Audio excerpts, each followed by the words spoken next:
আসসালামু আলাইকুম। ইজি রান্নাঘরের পক্ষ থেকে সকলকে স্বাগতম। আজকে আমরা নিয়ে এসেছি একটি নতুন রেসিপি।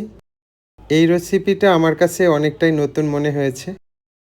রেসিপিটা হচ্ছে তরমুজের খোসা দিয়ে মোরব্বা। অত্যন্ত সুস্বাদু একটি খাবার। যদিও এই খাবারটা আমার কাছে অনেকটাই নতুন। আমি এই প্রথম খেলাম।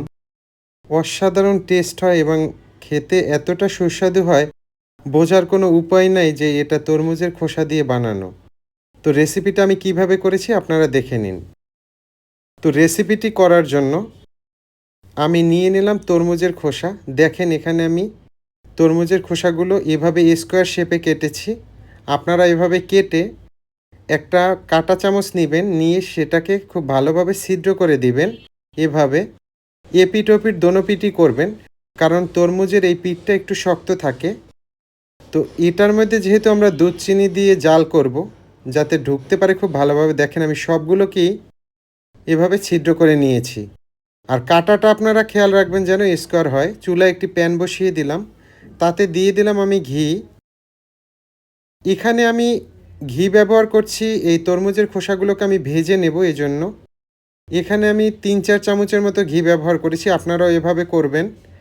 ঘি দিয়ে ভাজলে এটার টেস্টটা অসাধারণ একটা টেস্ট আসে। কেউ চাইলে ঘিয়ের জায়গায় বাটারও ইউজ করতে পারেন, বাটার দিয়েও ভাজা যাবে। তো আমার কাছে যেহেতু ঘি ছিল, আমি ঘি দিয়েই ভেজে নিয়েছি। আর এটা যদি একবারে নিজস্ব ঘি হয় বানানো, তাহলে তো অনেক বেশি ভালো হবে। তো এগুলোকে আমি এখন উল্টে দিব। উল্টে আমি দোনো পিঠই খুব ভালোভাবে ভেজে নিব। খেয়াল রাখতে হবে যেন খুব বেশি পুড়ে না যায়। একটু কালার করতে পারেন, কিন্তু খুব বেশি করা যাবে না, তাহলে এটা খেতে আবার তিতে লাগবে। সেই একটা প্রবলেম থেকেই যাবে। তো দেখেন আমার ভাজা হয়ে গেছে, আমি এখন এগুলোকে তুলে নিব। অসাধারণ একটা কালার আসছে। এটায় কোনো ফুড কালার ব্যবহার করার দরকার নেই, আপনারা জেনুইন যে কালারটা থাকে সেটাই ইউজ করবেন। তরমুজের খোসার কিন্তু অনেক উপকারিতা রয়েছে, প্রেশার কমায়। আপনি যদি প্রেশারের রোগী হন এবং প্রেশার নিয়ন্ত্রণ করতে পারতেছেন না, এরকম একটা সমস্যা হয়, তরমুজের খোসা কিন্তু রক্তচাপ নিয়ন্ত্রণের জন্য কাজ করে, মেদ কমায়। তরমুজের খোসা ফাইবার সমৃদ্ধ একটি খাবার, এটি কোষ্ঠকাঠিন্য দূর করে। এছাড়া ব্লাড কোলেস্ট্রল যেটা রয়েছে সেটাও কিন্তু কমিয়ে দেয়।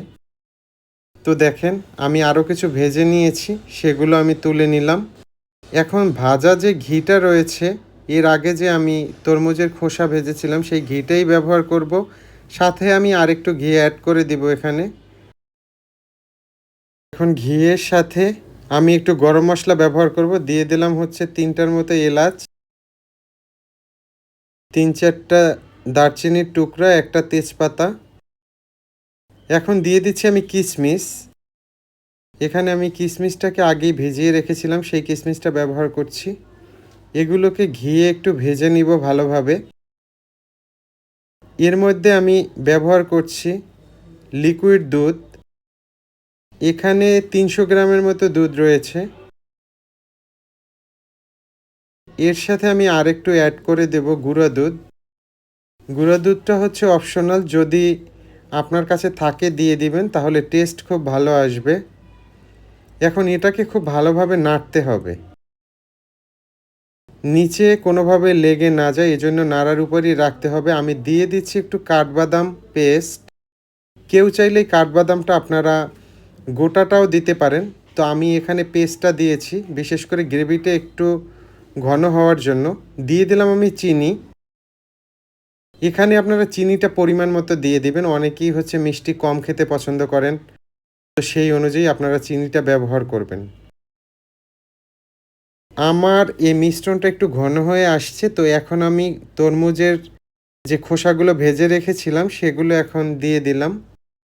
এখন এটাকে খুব ভালোভাবে জাল করে নিতে হবে এবং নাড়তে হবে, বিশেষ করে এই গ্রেভিটা যেন কোনোভাবেই নিচে লেগে না যায়। তাহলে কিন্তু নিচে লেগে গেলে একটা পোড়া পোড়া গন্ধ আসবে, আর খেতে অতটা ভালো লাগবে না। তরমুজের খোসা দিয়ে শুধুমাত্র মোরব্বা না, এটা রান্না করেও খাওয়া যায়, অনেকে তরকারি রান্না করে খান।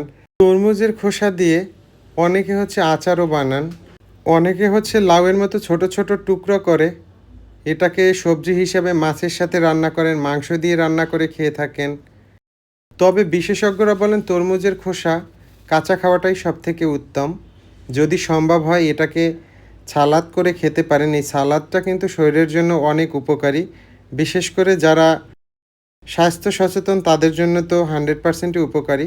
সেই দিকটা খেয়াল রাখা উচিত। আর তরমুজের খোসা কিন্তু অনেকে রূপচর্চার কাজে ব্যবহার করেন।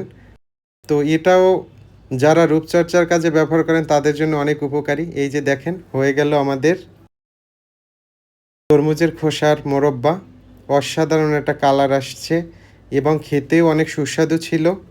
ধন্যবাদ জানাচ্ছি আপনাদেরকে যারা প্রতিনিয়ত আমাদের ভিডিও দেখেন, ভিডিওতে লাইক দেন, ভিডিওতে বিভিন্ন কমেন্টস করেন।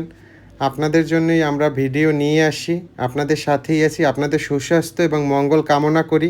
ভালো থাকবেন সকলে।